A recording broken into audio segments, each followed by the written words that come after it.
Imagine waking up to a flurry of text messages, news alerts blinking on your phone, and a feeling in the air that the world has fundamentally shifted overnight. The RV, the revaluation you've been waiting for, has actually happened. Your first instinct is a surge of pure, unadulterated euphoria. The struggle is over. The financial weight you've carried for years has vanished in an instant. But I need you to crush that instinct right now, because that exact feeling is what will make you poor again. The first 24 hours following this global monetary shift are the most critical and the most dangerous window you will ever experience. This isn't about getting rich. This is about staying rich. While everyone else is losing their minds, your job is to keep yours. The single biggest mistake you can make in these first few hours is to do anything that looks like you've just come into a massive, life-altering amount of wealth. Your phone is now your greatest asset and your greatest liability. You cannot, under any circumstances, start calling friends and family to share the credible news. I know you'll want to. I know it feels like the most natural thing in the world to celebrate, but you must understand that word travels at the speed of light, and it will travel directly to every person who has ever wanted a piece of what you now have. This includes distant relatives, old acquaintances, and even strangers who hear the news through the grapevine. Your silence is your first and most powerful shield. Do not post anything on social media. Not a cryptic quote, not a picture of a champagne bottle, absolutely nothing. The digital footprint you create in this moment will be tracked, analyzed, and used against you by everyone from scammers to long-lost friends. Your online behavior must remain exactly as it was yesterday. Boring, normal, unremarkable. This is your first test of discipline, and it is non-negotiable. The next catastrophic error people make is immediately calling their bank or their financial advisor in a state of excited panic. You do not need to notify your bank about anything. The systems are global, they will know. Your frantic phone call to the local branch manager does nothing except mark your account for intense scrutiny. You become a liability to them, a high-risk client who doesn't know how to handle wealth, and that will change how they treat you, often with more restrictions and monitoring, not less. So, what should you do in these first 6 hours? Absolutely nothing that involves spending, moving, or announcing money. Your only action is to breathe. Sit down with a notebook and a pen, not a keyboard. Write down your thoughts, your fears, your initial dreams. This is not a financial plan. This is an emotional pressure release valve. Get the excitement and the anxiety out on paper so it doesn't come out in a disastrous phone call or a tweet. Then you secure your immediate physical environment. Are your doors locked? Is your family safe? This moment of global change can create local chaos, and your personal safety is infinitely more valuable than any number in a bank account. The initial euphoria is a trap, and most people will walk right into it, making themselves targets for every financial vulture and emotional manipulator in their orbit. Your wealth is not just the currency you now hold. It is the wisdom and the silence you choose to keep. By doing nothing visible, you are doing everything right. You are moving from the unprepared majority into the prepared minority, the 1% who will not only acquire wealth but will master it. This is just the first 6 hours. The next phase requires a different kind of action, and if you think staying silent was hard, wait until you have to start making the right phone calls. But that is a conversation for the next part of your journey. For now, shut up, stay safe, and stay off your phone. The real work is about to begin, but only if you have the discipline to listen. If you want to know who to call when the time is right and what to say to them without sounding like an amateur, you need to keep watching, because the next step is the one that secures your future forever. The initial 6 hours have passed, the shockwave has settled, and the reality of your new life is beginning to take root. This is the most critical phase, the window where you transition from passive silence to proactive, deliberate action. The euphoria has hopefully been journaled out, and now your mind needs to be as clear and sharp as a surgeon's scalpel. Your first phone call is not to a banker, not to a luxury car dealer, but to a single pre-vetted attorney who specializes in high net worth estate planning and asset protection. This is the most important dial you will ever make. You are not calling them to start moving money. You are calling to activate a relationship that should have been established weeks or months ago. If you haven't already identified this professional, your task becomes infinitely more difficult. When you speak to them, your tone is calm and measured. You do not say, "I'm rich, help me." You say, I require a confidential consultation regarding a significant and timely shift in my asset portfolio under the current global financial circumstances."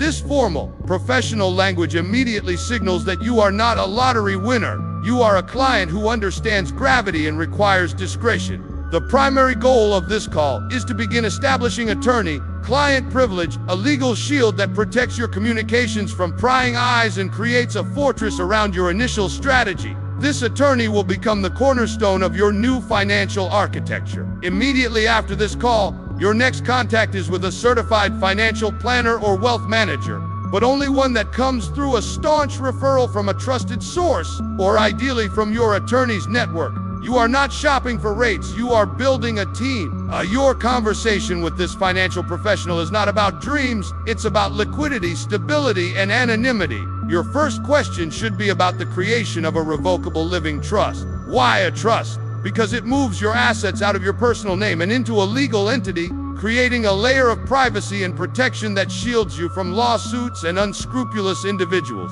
This isn't a complex offshore scheme, it's a fundamental, legitimate tool used by the wealthy for generations. The process of funding that trust will be your first major financial action, and it must be guided by experts. Now, let's talk about the bank. You will eventually have to interact with them, but it is on your terms. You are not walking into your local branch. You are scheduling a private, appointed meeting with a senior private client manager. When you sit down, you are not asking for permission or guidance. You are informing them of your decisions based on the counsel of your team. You will be closing out any small, unnecessary accounts and consolidating funds under the umbrella of your newly created trust. There is a specific language to use here as well. You do not discuss the RV, the global currency reset, or anything that sounds like conspiracy theory. You state that you have received a substantial inheritance or a liquidation event from a private international investment. This is a term they understand. It is vague enough to be uninteresting, and it does not trigger the same alarm bells as other explanations. Your demeanor is one of bored professionalism. You are not excited, you are busy. You have important matters to attend to, and this bank meeting is just one item on a long checklist. This psychological shift is paramount. You are not a lucky person. You are a person of substance conducting business. Every interaction from this point forward is a test of your ability to wear this new identity. The scammers and opportunists are now in their most active phase, sending fake emails from your bank, making phishing calls, and deploying every trick to separate you from your wealth while you are still emotionally vulnerable. Your attorney and your financial team are your immune system against this virus of predation. You are building a fortress brick by brick, and the mortar holding it all together is your composure. The next 18 hours are about laying this unshakable foundation, but the final 6 hours will challenge you in a way you cannot yet imagine, testing the very core of your relationships and your personal psychology. If you think managing institutions is hard, wait until you have to manage the people in your life. That is the ultimate test, and it is waiting for you in the final chapter of this first, decisive day. To understand how to navigate the emotional minefield that comes with this new reality, you must continue. What you do next will determine not just your financial future, but the future of your family and your peace of mind for generations to come. You are now in the final stretch of the most consequential 24 hours of your life. The initial shock has been contained, your professional team is being assembled, and the legal and financial architecture of your new world is beginning to take shape. But now, you face the most complex and emotionally draining challenge of all, the human element. This is where fortunes are truly lost, not through bad investments, but through fractured relationships and a decimated sense of self. The phone will start ringing. It will be people you know and love, their voices a mixture of genuine concern, burning curiosity, and in some cases, thinly veiled expectation. Your handling of these calls will define your future more than any trust document. You must have a prepared, calm, and unified response. This is not about lying, but about protecting your peace and your relationships from the corrosive effects of sudden wealth. Your answer, delivered with gentle firmness, should be something like this.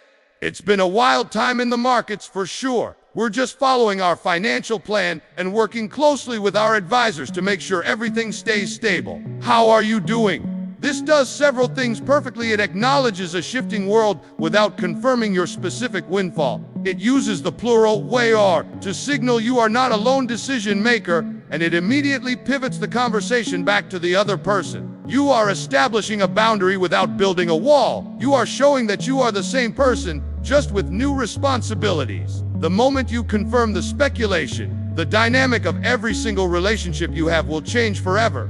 Some will be happy for you, but many will, consciously or not, begin to see you as a resource, not a person. Your new mission is to protect them from that version of themselves, and to protect yourself from the bitterness their potential entitlement could breed. This is also the time for the most important internal conversation you will ever have, the conversation with yourself about what this money means. Right now, in these quiet hours, you must define your why. Is this wealth for freedom, for security, for legacy, for impact? If you do not define its purpose, the money will define you. It will turn you into a consumer, a target, or a recluse. The purpose is your anchor. Write it down. This money secures my family from generational poverty. This wealth allows me to fund medical research. This means I can educate my children and grandchildren. This written purpose is your compass for every decision you will make from this day forward. When a luxury car ad tempts you, you consult your purpose. When a family member comes with a can't-lose business idea, you consult your purpose. It is the shield against the frivolous and the guide toward the meaningful. The final, practical step of this first day is to establish a system for requests. You will be asked for financial help, and you need a graceful, systematic way to handle it. Your answer to any request for money should never be a yes or no in the moment. It should be, "Thank you for trusting me with this. Please send me a written summary of your request, and I will have my team review it as part of our quarterly charitable planning." This does not promise anything, but it validates the person and institutionalizes the process. It moves the conversation from emotional begging to professional evaluation, protecting you from guilt and them from public rejection. It also gives you time to think, to verify the need, and to act from a place of strategic generosity, not impulsive reaction. As the sun sets on this first day, you should not feel like a king or a queen. You should feel tired, sober, and profoundly responsible. You have successfully navigated the three battlefields: the internal battlefield of emotion, the professional battlefield of finance, and the personal battlefield of relationship. You have not just survived the first 24 hours, you have mastered them. You have moved from being a person who had a financial event happen to them to being a steward of a legacy. The journey is only just beginning. The management of this wealth is a lifelong discipline, a new career you never applied for, but you have now built the foundation upon which a lasting empire of security, impact, and peace can be built. You are no longer unprepared. You are awake, you are aware, and you are in control. This is not the end of the story, it is the end of the prologue. The next chapter is yours to write. But before you go, if this information has been valuable to you, if you feel even 1% more prepared than you were an hour ago, then I need you to do one last thing for yourself and for your family. Share this video with one other person you truly care about, not publicly, but in a private message. Tell them, watch this and be ready, because when that day comes, and it will, you will want someone in your circle who understands the game, who speaks the same language of discipline and protection. You will want an ally. Help create that ally today. This knowledge is not just power, it is protection. So be the person who shares that protection. Now, go and secure your legacy.